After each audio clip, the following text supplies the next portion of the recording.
bine v-am regăsit pe canalul meu. Pentru astăzi m-am gândit să filmez un unboxing și mica mea colecție de OJSM și geluri pe care o am. Am strâns așa în parcursul a unui an de zile, cam așa. Dar mai întâi, până vă arăta celelalte chestii, zic să începem cu unboxing-ul, pentru că săptămâna aceasta mi-am dat comandă de pe kitunghi.ro. De ce mai aveam eu nevoie? Am plasat comanda în special pentru... Zic să începem. Cam așa a venit împachetat. E prima dată când vine împachetată și cu treaba aceasta de carton. Și aici avem comanda. Vă ziceam că am dat această comandă fix pentru această lampă, pentru că am găsit-o la reducere, cred eu, sper să nu mă fi înșelat. Toate că mai mereu mă uit la ce au mai scos ei nou, ce mai au la reducere. Și ținând cont că aveam o lampă, o să vă arăt un pic mai încolo, aveam o lampă care era cam mare și parcă a început nici să nu mai usuce chiar așa bine. M-am gândit eu că ar fi cazul să îmi dau comandă de o nouă lampă. În momentul în care am deschis lampa, cutia, am văzut că lampa este cam mică, cam așa bine. Și aici sunt și instrucțiunile. Le vedeți? Sunt și instrucțiunile.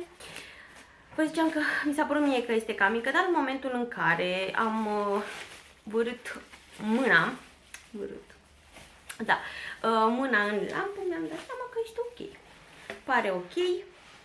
Am aici și încărcătorul de la ea. Cam așa vine lampa și în cap.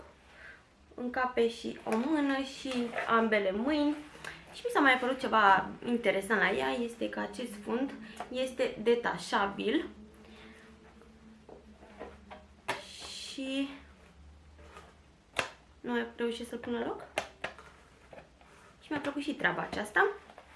Cam așa vine ea. Are aici ceasul acesta, 60, 30 și 10 secunde poți să le setezi tu. Îmi place, sper să-și facă și treaba, încă nu am încercat-o. Bun, să vă mai arăt. Am primit și un cadou de la ei.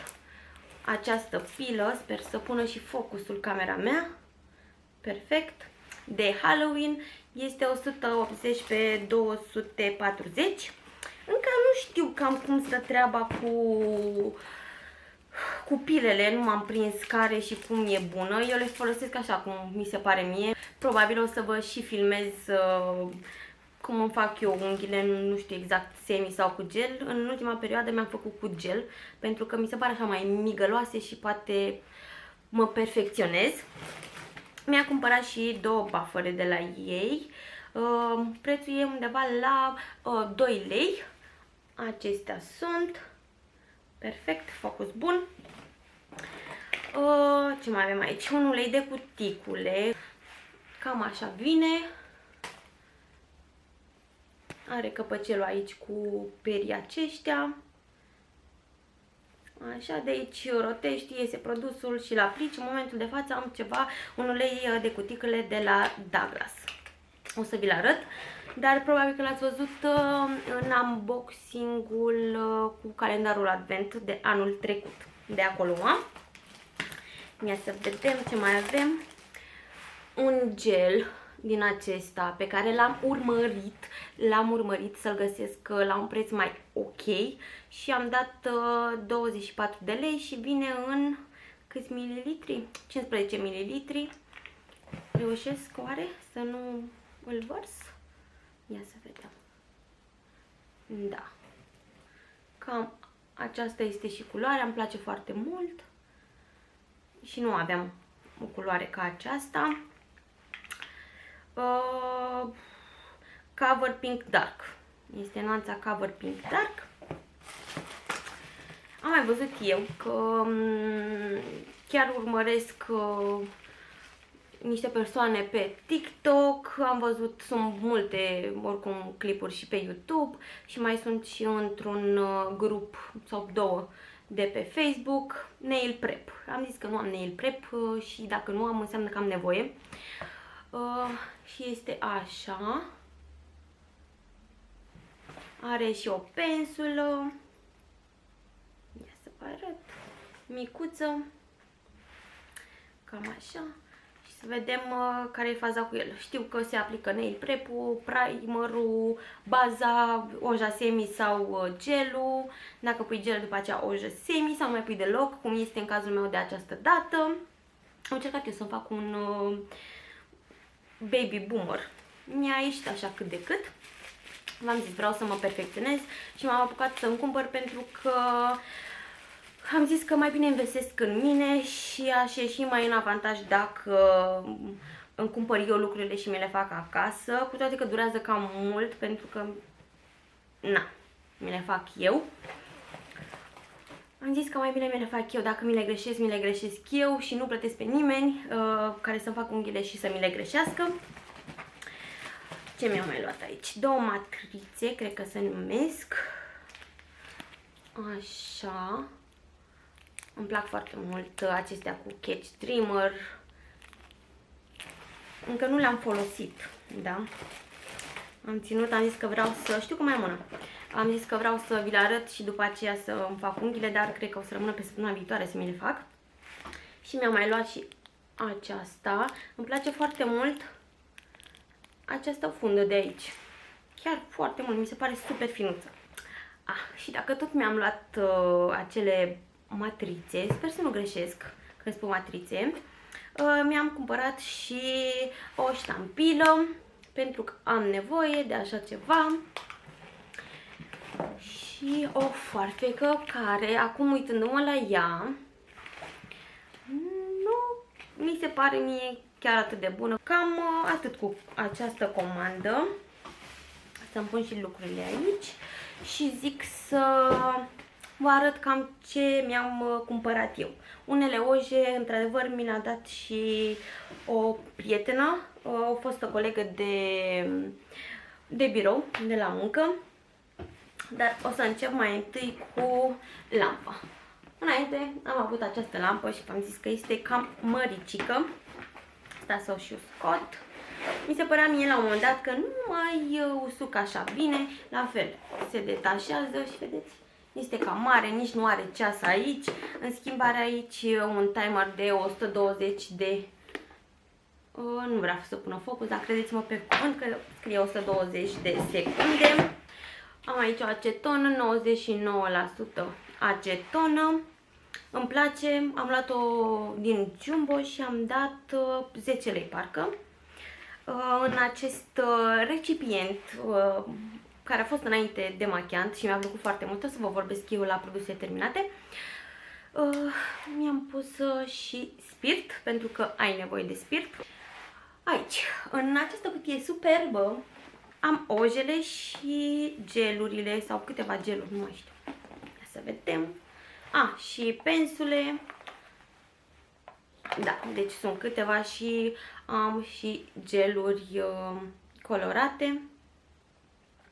Nu mi le-am făcut niciodată cu aceste geluri colorate. Am și treburile acestea pentru pila electrică.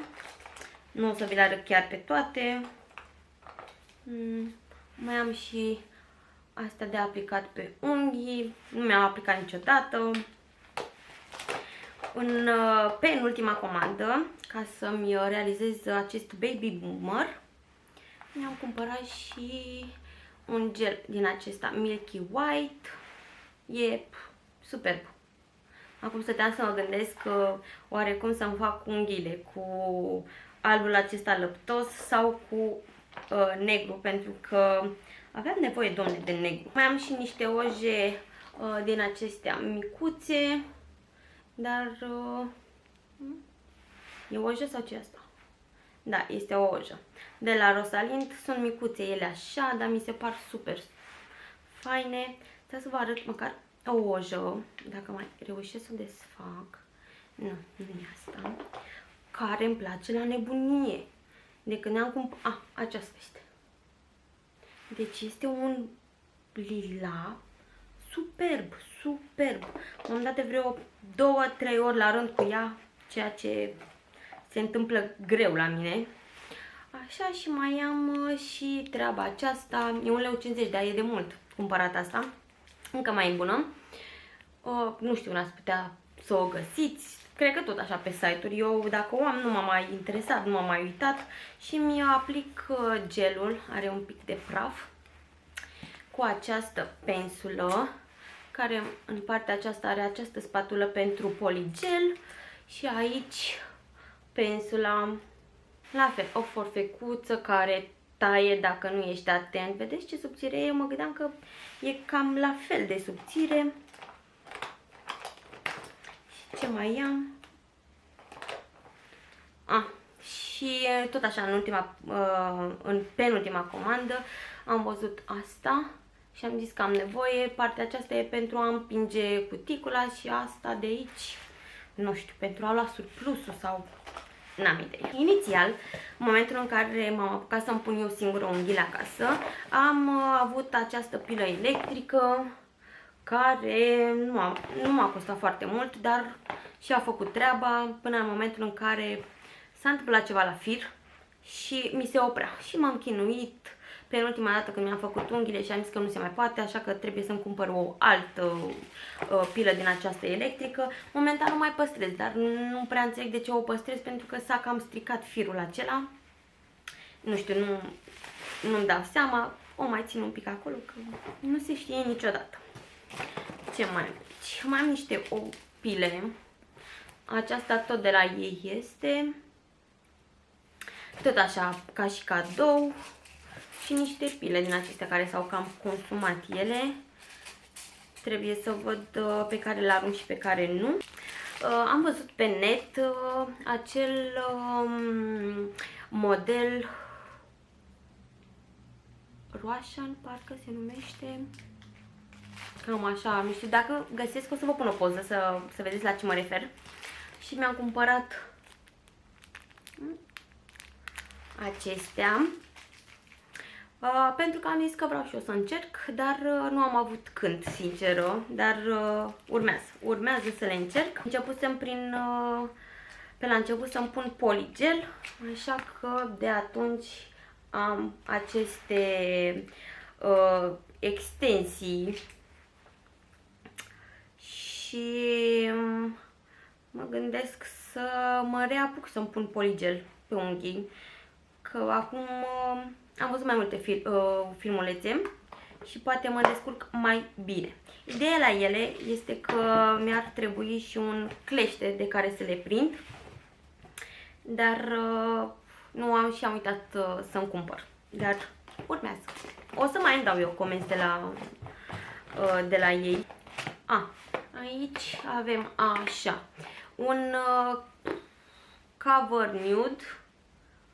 Tot așa un gel, nu cred că este desfăcut. Stai să vedem. Sau este, că se desface cam greu. Mai este foarte, foarte puțin. Cam aceasta este culoarea.